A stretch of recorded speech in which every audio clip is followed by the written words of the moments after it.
یہ آج ایک اطلاع پہ کارروائی کی ہے کہ رضی نام کا ایک خودکش حملہ آور اور نعمان معاویہ یہ آئے ہوئے ہیں، اور قاری عالمگیر جو کہ ٹی ٹی پی کا امیر تھا اور ایک مقابلے میں ہلاک ہو چکا تھا، اس کے سسر کے گھر پہ یہ لوگ جمع ہیں۔ جب یہاں آئے تو پھر ہمارا ان سے انکاؤنٹر ہوا ہے، انہوں نے مزاحمت کی ہے جس میں یہ 9 دہشت گرد مارے گئے ہیں، رضی بھی مارا گیا ہے، خودکش حملہ آور جو کہ رینجرز ہیڈ کوارٹر پہ حملہ کرنا تھا۔ اس میں ابھی ہم تصدیق کر رہے ہیں، لیکن ہماری اطلاع کے مطابق اس میں القاعدہ، حرکت الحرار اور خراسانی گروپ کے لوگ ہیں۔ یہ ابھی بھی کراچی میں کتنے لوگ موجود ہیں ان کے دہشت گردوں جو نیٹ ورک ہے؟ دیکھیں، دہشت گرد مختلف راستوں سے، افغانستان سے اور مختلف جگہوں سے آ رہے ہیں اور یہ آتے رہتے ہیں، اور ادھر کراچی میں آنے کے لیے ان کو بڑا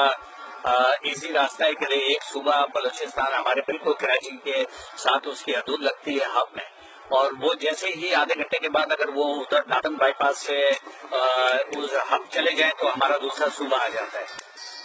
جس میں جہاں پولیس یہ کارروائی نہیں کرتی ہے۔